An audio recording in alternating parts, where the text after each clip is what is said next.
कहता है कि तू मर जाएगा तब तेरे बच्चों को हम पालेंगे। तो वादों की सेल, इसे क्या बोलते हैं? अभी कुछ ले दे नहीं रहे, अभी आपको पैसे देने हैं, फायदा कब होगा? जब तू मरेगा। इंश्योरेंस वाले करते हैं वादों की सेल। नरेंद्र मोदी जी, उन्होंने भी वादों की सेल की। उन्होंने मुख्यमंत्री रहकर गुजरात में ये कर दिया, वो कर दिया, गुजरात को टॉप पे ले गए। फिर इंडिया में खड़े होने की बात आई तो उन्होंने बड़े बड़े भाषण दिए। मेरे भाई और बहनों, गुजरात में ये कर दिया, वो कर दिया, ये कर दिया, वो कर दिया, अगर तुमने प्रधानमंत्री बना दिया तो मैं ये कर दूंगा, वो कर दूंगा, ये कर दूंगा। आप हो गए कन्विंस, तुरंत वोट देकर आ गए। ये लो जी, सेल कंप्लीटेड। ठीक है जी। कोई वादों को सेल कर रहा है, कोई सर्विस को सेल कर रहा है, कोई प्रोडक्ट को सेल कर रहा है, लेकिन एक भी व्यक्ति ऐसा नहीं जो बिना सेल किए टॉप पे चला जाए। लेकिन 90% लोगों को पूरी इंडिया में सेल करने में ही शर्म आती है, और इसलिए ही दुनिया में 10% लोग ही अमीर हैं। Note this point. 90% को आती है शर्म, इसलिए वो आम इंसान है, और 10% जिसको नहीं आती वो खास इंसान है। एक ऐसा आदमी बताओ जो सेल किए बगैर नंबर 1 पर चला गया? रतन टाटा सेल कर करके नंबर 1 पे गया। अंबानी सेल कर करके नंबर 1 पर गया।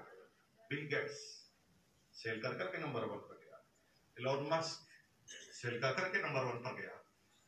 और मजे की बात है, हमें शर्म आती है और हम उनके यहां पर सर्विस कर रहे हैं जो सेल कर रहे हैं। और बाप रे, ये क्या कर रहे हो आप? आपको शर्म आ रही है और उनके यहां पर नौकरी कर रहे हैं जो सेल कर रहे हैं। एक बैंक सेल कर रहा है सर्विस को, आप नौकरी बैंक में कर रहे हैं, और बैंक सर्विस करके सेल कर करके टॉप पे जा रहा है, और वहां पर आप नौकरी करके आप सोच रहे हैं कि मैं सेल नहीं करूंगा। अरे मेरे भाई, सेल वो ऐसा पवित्र वर्ड है जहां पर सेल विचारों की हुई है, जहां पर कृष्ण और अर्जुन के संवाद भी एक सेल्स की तरह रखा जा सकता है। उस बात से कन्विंस कराना, जब एक आदमी को कहे चला तीर, तो वो कहता मैं कैसे तीर चलाऊं, मेरा भाई है। तब अर्जुन ने कन्विंस किया कि भाई, जब न्याय की बात होती है, जब सच्चाई की बात होती है, और उस व्यक्ति को कन्विंस कर दिया और उसने तीर चला दिया। ये सेल ही थी। सेल तो करनी पड़ेगी मेरे भाई। अगर सेल करने के लिए तैयार हो तो हम आगे बात करें, और अगर भाई कहते भाई नहीं, मेरे को तो शर्म आती, मैं तो साधारण आदमी रहना चाहता हूं, तो सेमिनार समाप्त हुई। मस्ती से आप जिए, क्यों फालतू की टेंशन लेते हैं? आरसी जिंदगी चली रही ना आपकी, तो सब कुछ ठीक ही चल रहा है ना? ऐसे ही मर जाएंगे जैसे आपके दादाजी मरे थे, क्या फर्क पड़ेगा? भाई आपको भी आपके पिताजी का नाम याद है, दादाजी का नाम याद है। परदादाजी में आधे आदमी फेल हो जाएंगे, और लड़पड़ दादाजी में तो 50% 80% फेल हो जाएंगे। एक और दादाजी पूछ रहे तब तक तो टाइम फिश। किसी को याद है? दादाजी के दादाजी के दादाजी, किसी को याद नहीं है। लेकिन महात्मा गांधी जी की भी 6ठी पीढ़ी चल रही है, उनके पोते को याद है, सबको याद है।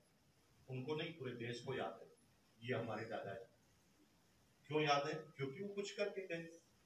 आपके दादाजी के दादाजी का नाम क्यों नहीं पता? क्योंकि कुछ नहीं करके गए, आप ये तरह मर गए।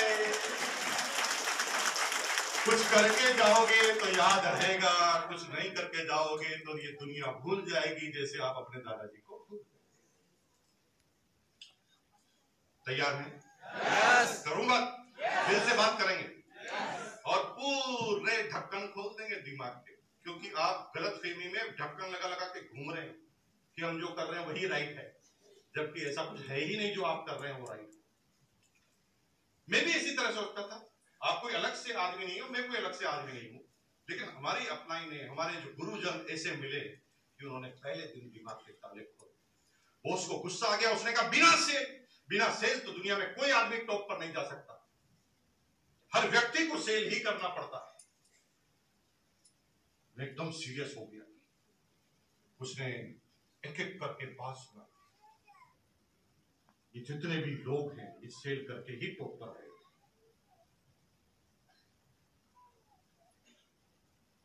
बात करते करते उन्होंने एक कहानी सुना दी गुजरात की।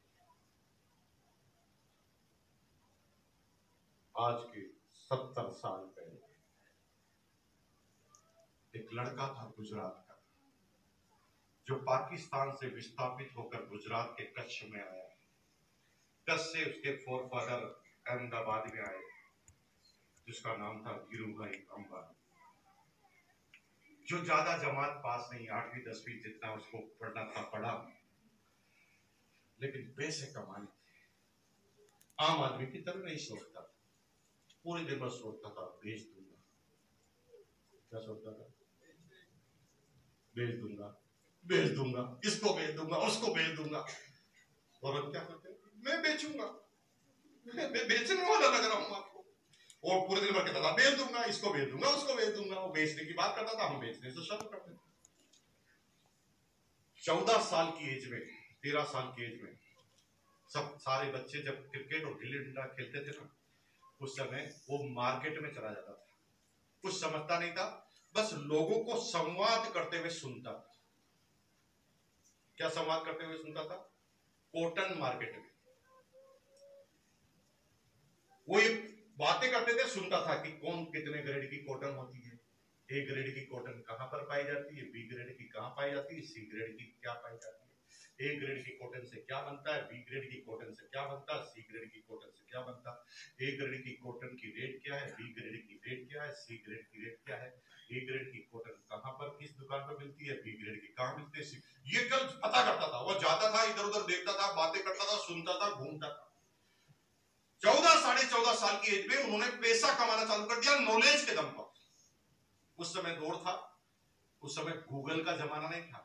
उस समय वो लोग अमीर बनते थे जिनको नॉलेज होता था कि कौन सी चीज कहां मिलेगी। अब ये नॉलेज का खेल खत्म हो गया भाई साहब। उस समय आपको नंबर मिलते थे कि भाई ताजमहल कहां स्थित है, और आप आंसर देते थे ना आगरा, तो आपको नंबर मिल जाते थे। अब इसे बेवकूफी भरे प्रश्न पूछा जाता है। पूरी दुनिया में जीके का सब्जेक्ट गायब होता जा रहा है हिंदुस्तान को छोड़कर, और अगले 10 सालों में हिंदुस्तान से भी गायब हो रहा है। क्यों फालतू में इस हार्ड ड्राइव को भरना? क्यों भरना? जो आंसर 1 सेकंड में गूगल दे सकता है, उसके लिए आपको याद रखने की क्या जरूरत है? और आज के जमाने में कौन सा ऐसा बंदा होगा जिसके पास अपना कंप्यूटर या लैपटॉप या मोबाइल नहीं होगा? अब मेंटल एटीट्यूड के प्रश्न आते हैं। अब एक ही प्रश्न के सारे उत्तर हैं, कौन सा सही है ये एग्जामिनर डिसाइड करता है।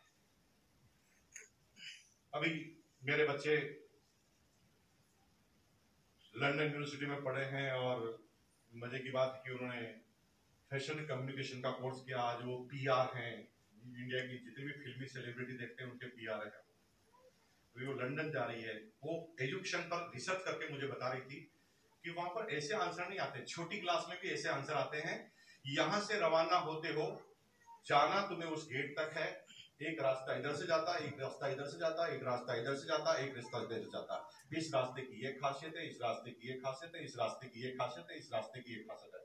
चारों ही जाते उसी गेट पर है। आपको कौन से रास्ते से जाना है डिसाइड करो और बताओ क्यों, यही रास्ता आपने क्यों चुना है। मजे की बात है, चारों ही आंसर सही होते हैं, लेकिन कोई आदमी किस तरह से अपनी बात को कन्विंस करने की कोशिश करता है कि मैंने ये रास्ता क्यों चुना, और एग्जामिनर ये फाइनल करता है कि यस, ये आदमी मेरिट में आने लायक है, क्योंकि ये डिस्क्राइब करना जानता है, क्योंकि ये आदमी डिटेल से इसको समझना जानता है। पूरे ट्रेंड बदल रहे हैं दुनिया के, लेकिन उस समय नॉलेज के दम पर ही अमीर बने जा सकते थे, और उन्होंने उस समय का ट्रेंड दिखाया और नॉलेज बढ़ाया अपना। 14.5 साल की एज में उसे ये पता था कि कौन सी कॉटन कहां पर सबसे सस्ती मिलती है, किस दुकान पर सस्ती मिलती है। और 14.5 साल की एज में भाई साहब कलाकारी उसने की कि जब एक व्यापारी उस व्यापारी से बात कर रहा होता ना, उनसे पता चल जाता कि अब सेल डन होने वाली है, तब वो उसके पीछे यूं खड़ा होता और धीरे से काटता उसको, और धीरे से कहता यही कॉटन 10 रुपए कम में चाहिए तो मेरे पीछे आइए। व्यापारी उसके पीछे पीछे आ जाता था, और उस समय वो दूसरे की सेल को बिगाड़कर अपनी सेल बना लेता था, उससे कमीशन ले लेता था, जिसे ब्रोकरेज कहते हैं। ब्रोकरेज के दम पर एक अच्छा खासा पैसा बनाना चालू किया, लेकिन आगे बढ़ना था। एक दिन टाइम्स ऑफ इंडिया में विज्ञापन आया कि ब्रिटिश पेट्रोलियम साउथ अफ्रीका में पेट्रोल पंप लगाने जा रही है, वहां की लिटरेसी रेट जीरो है, वहां पर पढ़े लिखे आदमी नहीं है, इसलिए जिनको जनरल सा हिसाब किताब आता है उनको हायर करना चाहती है कंपनी। जो यहाँ पर सैलरी है उससे 10 गुना सैलरी मिलेगी, लेकिन शर्त यह है कि 3 साल तक वापस नहीं आ सकता। और उसने माँ बाप से जिद कर कंपनी ज्वाइन कर ली और 2 साल के चला गया। वहां से पैसे कमा के लाया, वो आपकी तरह नहीं था कि पैसे आते ही सीधा आईफोन 13, एक कार, अच्छे कपड़े, राजा बाबू। उसे था मुझे टॉप पर जाना, तो वो पैसे इकट्ठे करके एक चीज सोचता था, मैं टॉप पर कैसे जाऊंगा। तो अंदर से जवाब आता था, दिमाग चाहिए, बुद्धि चाहिए, एजुकेशन चाहिए। वो कहता है तीनों मेरे पास नहीं है, क्या करूं।